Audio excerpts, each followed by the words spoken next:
Hello दोस्तों, स्वागत है आपका हमारे YouTube चैनल में। और आज के इस वीडियो में हम बात करने वाले हैं अगस्त लॉन्ग चैलेंज के क्वेश्चन लीनियर चेस के बारे में।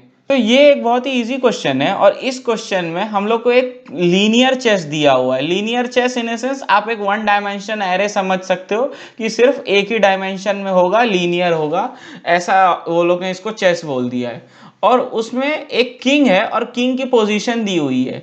ये हम लोग का एक एग्जाम्पल इनपुट है।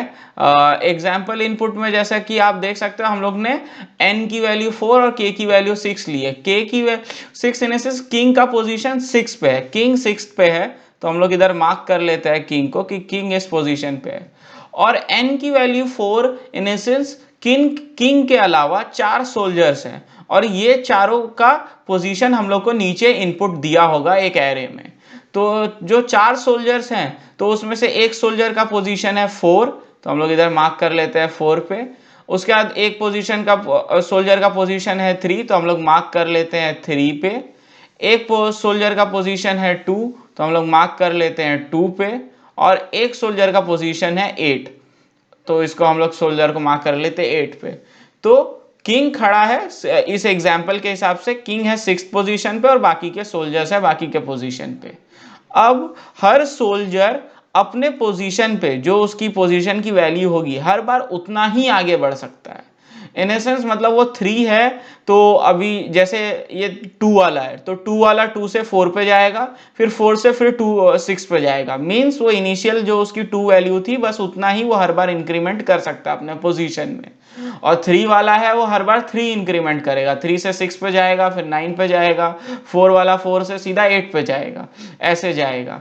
तो हम लोग को ये बताना है इसमें कि सबसे मिनिमम नंबर ऑफ स्टेप्स में कौन किंग को किल कर देगा। किंग को किल कर देने का मतलब वो किंग के पोजीशन पे पहुंच जाएगा मिनिमम नंबर ऑफ स्टेप्स पे, तो उसको हम लोग ने बोला किंग को किल कर देगा। तो इसमें एक बात तो फिक्स है कि कभी भी जो किंग के आगे वाला पोजीशन है वो तो नहीं आ पाएगा इधर, क्योंकि पीछे से आगे जा सकते हैं लेकिन आगे आगे से पीछे नहीं आ सकते। तो उसके लिए जो भी किंग के पोजीशन के आगे वाले होंगे वो लोग तो कभी नहीं किल कर पाएंगे। अब किंग के पीछे जो जो होंगे ये लोग किल कर सकते हैं, लेकिन अब किंग के पीछे जो वैल्यू होगी उसमें से कौन कौन किल कर सकता है। जैसे कि हम लोग देखेंगे तो 4 का डबल 8 ये नहीं किल कर सकता। 3 देखोगे तो 3 के बाद डायरेक्ट वो 6 पे जाएगा तो ये किल कर देगा। 2 को देखोगे तो 2 से 4 पे जाएगा, फिर 4 से 6 पे जाएगा तो 2 भी किल कर सकता है। तो वही नंबर किल कर पाएगा जिसका किंग का पोजीशन के मॉड उस एलिमेंट का पोजीशन जो भी होगा 2 वो 0 होना चाहिए, इक्वल टू 0 होना चाहिए, तो वही किल कर पाएगा। तो आप इधर देख सकते हो जैसे 6 मॉड 3 0 आएगा तो 3 किल कर सकता है, 6 मॉड 2 0 आएगा तो 2 किल कर सकता है, बाकी और कोई भी नहीं किल कर पाएगा। अब इसमें भी हम लोग फिर वो हर एलिमेंट का स्टोर करते जाएंगे। जैसे कि हम लोग लेंगे, जैसे आप 6/2 लोगे तो आपको वैल्यू क्या आ जाएगी 3, फिर आप 6/3 लोगे तो आपको वैल्यू आ जाएगी 2। तो इसमें मिनिमम अब ये दोनों का किल कर सकते हैं, लेकिन ये दोनों में से मिनिमम में कौन किल कर रहा है, ये 3 वाला किल कर रहा है जो 3rd पोजीशन पे है, वो 2 ही स्टेप में किल कर देगा। तो इसके लिए इस केस में हम लोग का आंसर होगा 3। तो इस केस का हम लोग का आंसर आ गया 3, तो हम लोग 3 को एज आउटपुट में प्रिंट कर देंगे। हम लोग को n की वैल्यू, k की वैल्यू और बाकी वो n सोल्जर्स के पोजीशन दिए हुए हैं और उसके हिसाब से हम लोग को बताना है कि कौन सा element minimum number of steps में किल कर देगा। और अगर कभी हम लोग को ऐसा होगा कि हम लोग को एक भी ऐसा सोल्जर नहीं मिलेगा जो किंग को किल कर सकता है, तो उस केस में हम लोग का आंसर हो जाएगा -1। अगर ऐसा कोई केस आया तो उस केस में हम लोग को प्रिंट करना है -1, मतलब कोई भी परसेंट मतलब k%2 इक्वल टू 0 अगर कहीं पे भी नहीं हुआ तो हम लोग -1 प्रिंट कर देंगे। अभी भी आपको कोई चीज नहीं समझा हो, किसी चीज में डाउट है, तो वो चीज हम लोग कोड के थ्रू समझ लेते हैं। लेकिन आगे बढ़ने से पहले अगर आप So please whatever. Please I want to reach 1 million likes. So please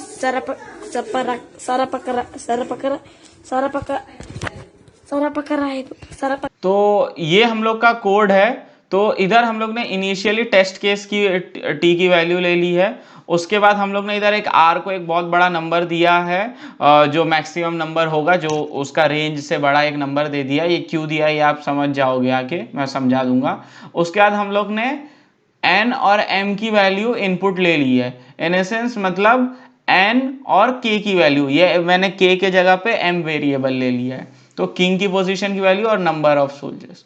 और जब मैं नंबर ऑफ सोल्जर्स का टाइम लूप चला दिया, हर सोल्जर की पोजीशन ले रहा हूं और मैं देख रहा हूं कि अगर वो पोजीशन का इक्वल टू 0 है, मतलब डिवाइड होके 0 हो रहा है, और जो मेरा r होगा m/x की वैल्यू अगर r से कम है, क्योंकि मेरे को मिनिमम चाहिए, तो मिनिमम के लिए मेरा जो r में वैल्यू होगी, जो इधर हर बार r को करके आएगी आगे वाले में, उस r से अगर छोटा होगा तभी मैं r की वैल्यू चेंज करूंगा, नहीं तो नहीं चेंज करूंगा। और इनिशियली मैंने इतना बड़ा वैल्यू इसके लिए दे दिया क्योंकि अगर इनिशियली मैं 0 दूंगा तो 0 देने के बाद उससे छोटा कभी आएगा ही नहीं।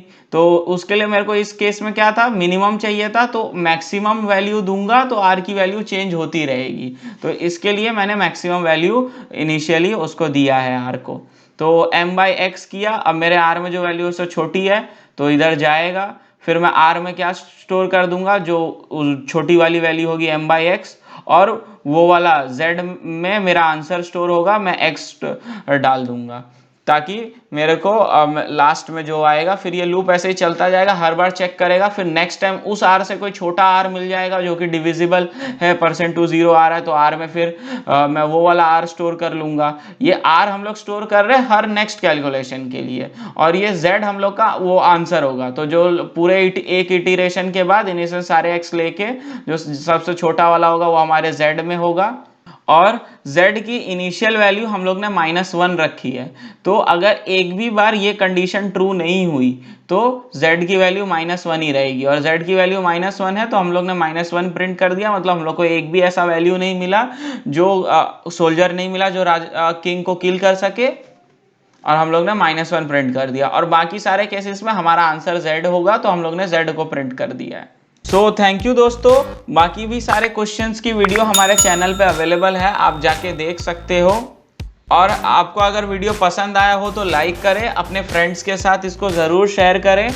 मैं आप लोग के लिए ऐसे ही informative video competitive programming, placement और इंटरव्यू के रिलेटेड लाता रहता हूं, तो मेरे चैनल को ज़रूर सब्सक्राइब करिए भाई, अब तो कर दो सब्सक्राइब यार। चलो बाय।